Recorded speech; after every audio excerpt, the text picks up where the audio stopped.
At the end of the last school year, one of my students asked, Mr. Alhassan, of everything you have learned in your life, what do you know for sure to be true? I said, that was exactly my response. Because as teachers, we teach a lot. What do we reflect on our own teaching? Most of the time now. So when I thought about that question, my response was this.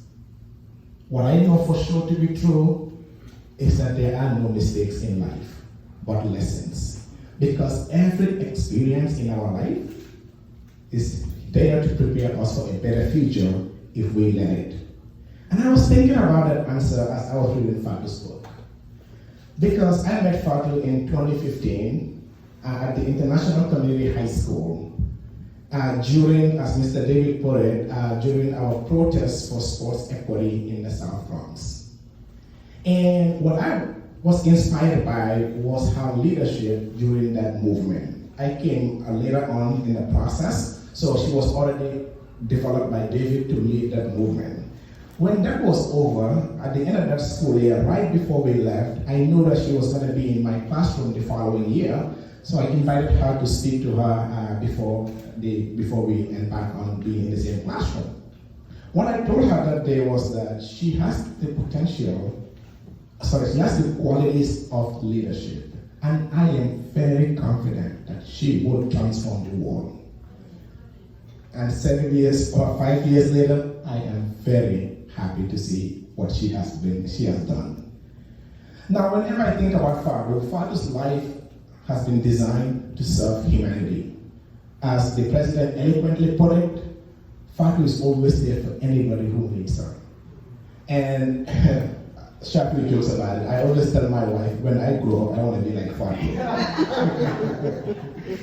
Because whenever I am stuck, the first person I call is Fatu. And Mr. President, it's not only you. If my computer is not working, it's Fatu. If my internet is not working, it's Fatu.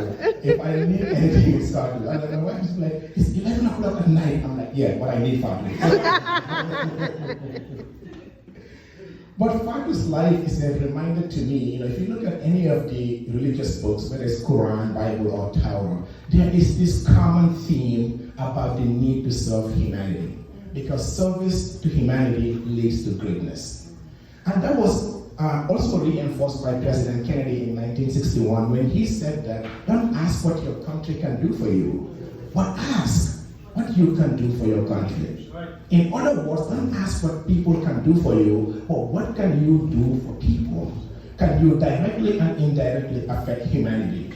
And Fatu does that every single day. And I think Martin Luther King put it best, the idea that not everybody can be famous, but everybody can certainly be great, because greatness is determined by service. Now, what has Fatu done? Thank you. Now, when I think about Fatu, even though she's only 22, she has achieved more in 22 years than many people would in their lifetime. And I will just give you just a very few examples of those.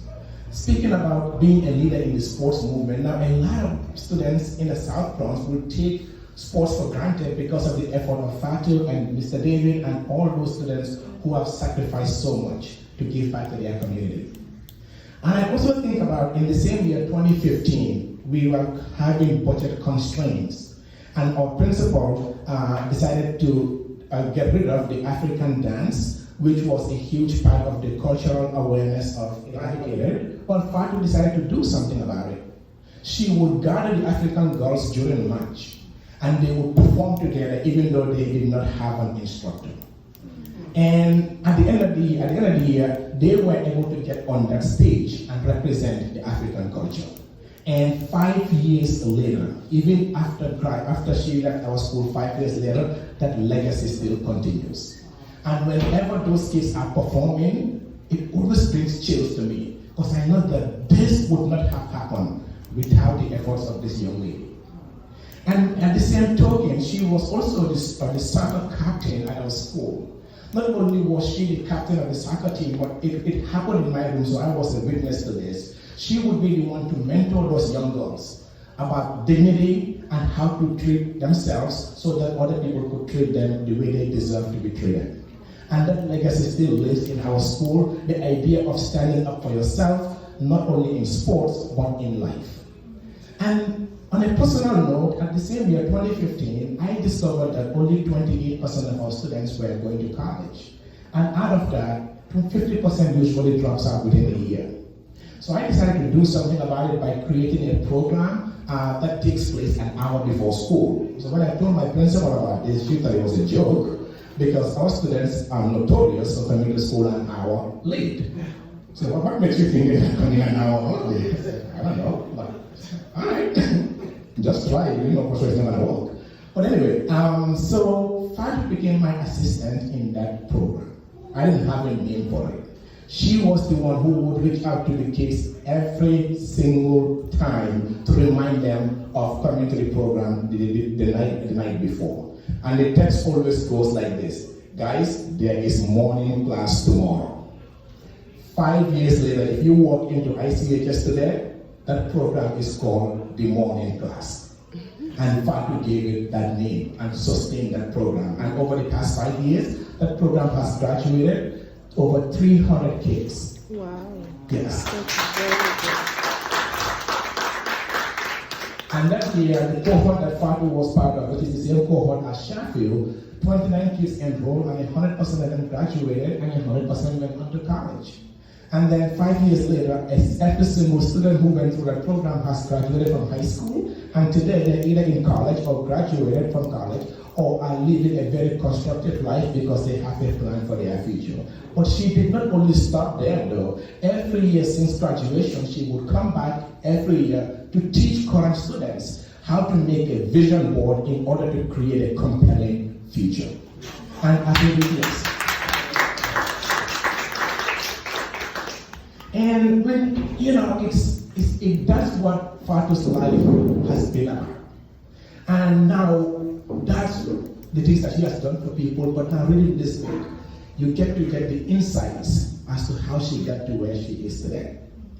Because it is extremely important to think about life as this phrase that I usually give my students. You can either make life as an excuse to fail or a reason to succeed. And I am so glad that she has chosen to make her life an example rather than a warning. And because of her contributions, a lot of teenagers who are now able to take actions in order to live a very meaningful life. And that would bring me to the importance of writing the book, which is the power of telling stories. Civilization would not have advanced. Cultures form without stories. Literature would not have been born. Humanity would not have an identity or a soul without people like Shakespeare, James Baldwin, Adichie, Chinua Achebe. And tonight I would like to add Fatu Boy to the company of those wonderful people who have shaped our world. And the reason for that is our stories are our most important treasures and our most valuable gift to one another. And she went out there bravely sharing her pains, her vulnerabilities, her struggles, so that a child could understand that their past does not have to define their future. And thank you for sharing that life with us.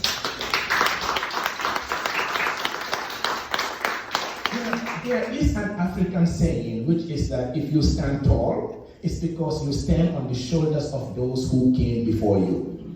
Fatu is standing on the shoulder of this wonderful man right here. Behind every successful child is usually a strong parent. As Fatu's former teacher, not a single parent-teacher conference this man missed, despite being busy trying to make a living in the South Bronx. Now, I never blame parents for not coming to parent-teacher conferences because I know that people have a lot going on in their lives. But I do so appreciate when parents come, because it changes the dynamic of the relationship between the student and the teacher when they realize that there is somebody behind this child. And he was able to do that for Fatu every single time while she was in my company at ICN International Community High School. And for that, I would like us to give him a huge round of applause for basically bringing such a beautiful child. And I would end by just saying that I am confident that this book will transform countless lives. And I am starting that effort tonight and encouraging all of you to join me in that process. I will start by buying 40 copies of this book to give it to every single student in my morning class. I'm not doing that to support Fatu alone, but I am doing that because I honestly believe when they read this book, it will shape their future, because for this book would be able to teach them things that I could not, because that's beyond the reach of my expertise. Female sexuality, that is not an area I could sincerely talk about, because that's beyond the scope of my life experience. But then what she is now able to do is add a level of understanding that would help a young woman to understand what it means to live a life with dignity.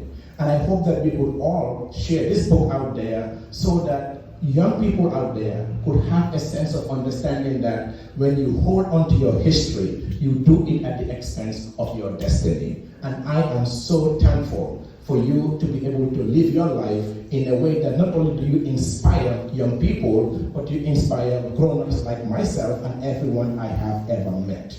So thank you for being a brave soul. Thank you for being courageous. But more importantly, thank you for sharing your story, because it will definitely transform a life of a child.